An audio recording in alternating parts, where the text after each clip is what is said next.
20 Januari 2020.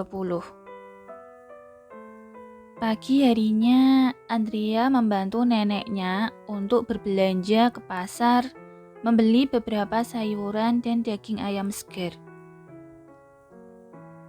Hari ini menunya adalah soto ayam. Andrea sangat menikmati waktunya bersama keluarganya. Tiba-tiba terlintas sesuatu di benaknya. Andrea membuka laptop. Dia mulai mencari semua detail informasi yang dibutuhkan. 1 jam kemudian, dia memanggil Wisnu yang tengah membantu mamanya memasak di dapur. "Kamu mencariku?" Wisnu bertanya. "Iya, besok tolong temani aku pergi ke Banten ya. Aku ingin melihat-lihat properti di sana. Dan, ambillah ini. Aku ingin kamu mempelajarinya dan membantuku, oke?" Andrea memberikan sebuah pen drive pada Wisnu, sementara matanya masih fokus menatap layar laptop. "Oke." Wisnu mengambil pen drive itu dan berjalan keluar dari kamar tersebut. Beberapa saat kemudian, Andrea melirik handphonenya. Dia menghela nafasnya. Sekarang sudah 4 hari berlalu, tapi suaminya masih belum menghubunginya. Apakah laki-laki itu tidak merindukannya? Apakah dia saking sibuknya sampai tidak punya waktu untuk menghubungi istrinya? Semua pikiran itu berkecamuk di kepala Andrea. Di ruang makan, Andrea tengah menikmati makan malamnya bersama keluarganya.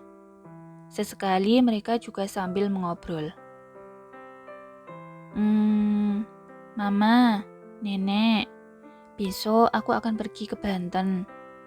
Mungkin aku akan pulang agak telat, jadi tidak perlu menungguku. Andrea berkata dengan sopan. "Hah? Mau ngapain ke Banten?" Nenek Suci kaget dan menoleh kepada cucunya itu. "Iya, ini adalah bagian dari tugas kerjaku, Nek. Jangan khawatir, aku akan mengajak Wisnu juga kok." Wisnu siapa?" Ibu Christine yang tengah menikmati makanannya bertanya kepada putrinya dengan penasaran. Dia mengangkat kepalanya dan mengedipkan mata beberapa kali pada putrinya. Melihat mimik wajah mamanya, Andrea tertawa. Dia menepuk pelan bahu mamanya dan berkata, "Wisnu itu temanku, Ma. Teman baikku." Wisnu yang duduk di depannya terdiam mematung untuk sesaat. "Teman baik." Wisnu hanya tersenyum simpul dan melanjutkan makannya. Pagi-pagi buta, Andrea mengenakan baju serba putih dan jaket jeans warna biru navy. Dia juga memakai sepatu sneaker merek. Penampilannya sudah seperti gadis ABG. Sementara Wisnu memakai kemeja warna biru gelap dan kacamata hitam. Dia mengendarai mobil Range Rover-nya menuju ke Banten. Bila tidak macet, membutuhkan waktu kurang lebih 3 jam untuk sampai ke sana. Banten masih satu provinsi dengan Jakarta. Di sana memang populasinya tidak sepadat di kota metropolitan. Tapi kota itu full dengan hasil pertanian dan peternakannya. Mulai dari padi, jagung, bunga, sayuran, unggas, dan kebutuhan pangan lainnya. Mereka juga masih memiliki banyak lahan yang kosong di sana. Andrea sudah memikirkan dengan matang kali ini. Dia ingin membangun bisnisnya sendiri. Dia terus memandang keluar kaca mobil. Pemandangannya sangat indah. Melihat hamparan padi yang menghijau membuat dirinya tenang. Sangat indah kan? Wisnu melirik sekilas pada Andrea yang tengah menikmati pemandangan itu. Kamu pernah kesini sebelumnya? Belum pernah, baru sekali ini. Dulu waktu SMP, sekolahku mengadakan acara piknik ke sini. Tapi karena aku tidak memiliki uang, jadi aku tidak ikut. Suara Andrea berubah sedih. Kalau begitu gunakan kesempatan ini untuk eksplor kota Banten. Oke? Wisnu menaikkan alisnya dan tersenyum kepada Andrea, kemudian fokus menyetir kembali. Setelah perjalanan yang lama, Wisnu menghentikan mobilnya di depan sebuah pintu gerbang yang berasal dari kayu jati. Terpampang dengan jelas sebuah tulisan di sana, dijual. Andrea mengecek semua detail dan alamatnya sebelum menghubungi pemilik lahan tersebut. Terdengar suara seorang laki-laki separuh baya yang mengangkat panggilan itu. Halo? Halo Tuan Ahmad, saya yang kemarin men-DM Anda ingin menanyakan terkait lahan yang Anda pasang di iklan. Saya berada di depan pintu gerbang sekarang. Bolehkah saya mengeceknya? Andrea berkata dengan sopan. Oh, Nona Andrea. Iya, boleh. Saya akan membukakan pintu gerbangnya untuk Anda sekarang. Tunggu sebentar ya. Iya, terima kasih Tuan. Andrea mengakhiri panggilan itu. Beberapa menit kemudian, seorang laki-laki paruh baya berumur sekitar 60-an tahun datang membukakan pintu gerbang untuk mereka. Pakaiannya terlihat lusuh dan acak-acakan. Tapi meskipun begitu, senyum mengembang di bibirnya ketika melihat tamu yang sedang berdiri di luar. Dia membuka gembok gerbang tersebut dan mempersilahkan keduanya masuk. Pak Ahmad kemudian mengajak kedua orang itu menuju ke kantornya yang letaknya tidak jauh dari pintu masuk. Silahkan masuk, Pak Ahmad berkata dengan ramah. Andrea melangkahkan kakinya memasuki ruangan itu. Ya, seperti yang dibayangkan, ruangan itu sangat berantakan. Barang-barang Pak Ahmad bercampur menjadi satu dengan kertas-kertas kerjanya dan berserakan di mana-mana. Andrea masih tersenyum dengan sopan. Dia duduk di sebuah kursi plastik warna merah di depan meja. Maaf ya Nona kalau berantakan. Saya sudah lama tinggal di sini. Sudah saatnya saya menjual lahan ini. Saya ingin memulai hidup baru di kota. Ingin dekat dengan anak cucu saya. Pak Ahmad terlihat senang ketika berpikir ada seseorang yang akan membeli lahan miliknya segera.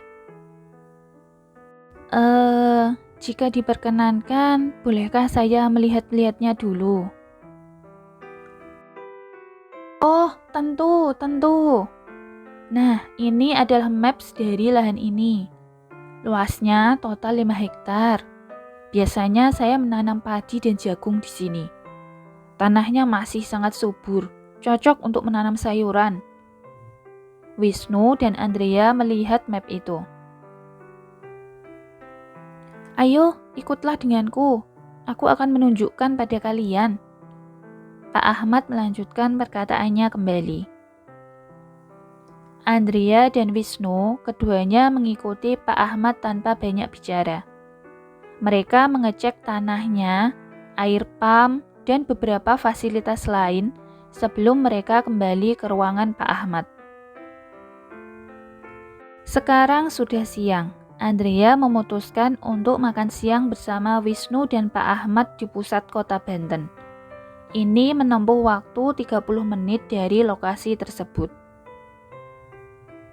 Di restoran, Wisnu mengeluarkan surat perjanjian dan beberapa dokumen dari tas hitamnya. Dia telah mempersiapkan semuanya setelah Andrea memberikan pendrive padanya kemarin. Andrea mengeluarkan ceknya dan tanda tangan di sana. Dia membeli lahan itu senilai 3 miliar rupiah. Dia lumayan puas dengan kondisi lahan tersebut. Meskipun Pak Ahmad, pemiliknya, berpenampilan seperti maaf orang kurang mampu, tapi beliau merawat lahan tersebut dengan sangat baik. Setelah menyelesaikan semua tentang transaksi tersebut, Pak Ahmad bertanya pada Andrea, "Nona, apa rencana Anda dengan lahan ini?" Andrea tersenyum sebelum akhirnya menjawab, "Saya ingin membangun resort di sini, Tuan."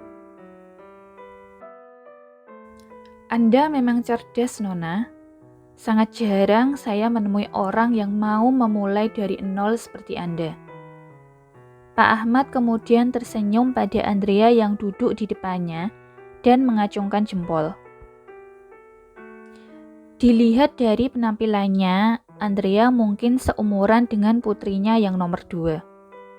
Dia bangga ada anak muda yang berpikiran maju seperti gadis itu. Saya juga berasal dari keluarga yang kurang mampu, Tuan.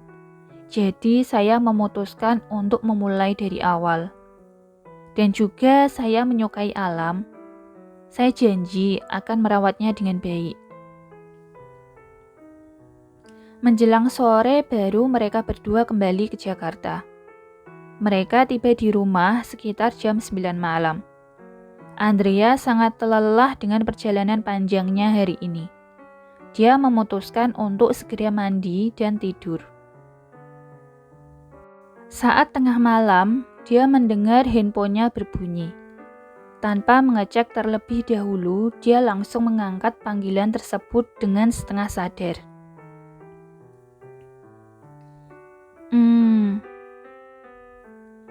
Kamu sudah tidur?" Terdengar suara seorang laki-laki bertanya padanya. Apa aku sudah membangunkanmu?" Mereka terus diam selama 10 menit. "Aku merindukanmu." Suara lembut laki-laki itu membuat Andrea semakin jauh ke dasar mimpinya. Mimpi di mana dia dan Haris, suaminya, sedang berjalan bergandengan tangan di tepi pantai. Andrea hanya tersenyum dan menjawab, Aku juga merindukanmu. I love you." Haris terdiam kembali, tapi tidak lama dia melanjutkan lagi. "Good night, honey." Sebelum mengakhiri panggilan itu, jantungnya berdegup sangat kencang. Pikirannya kosong untuk sesaat. Sementara Andrea, dia hanyut dalam mimpi indahnya.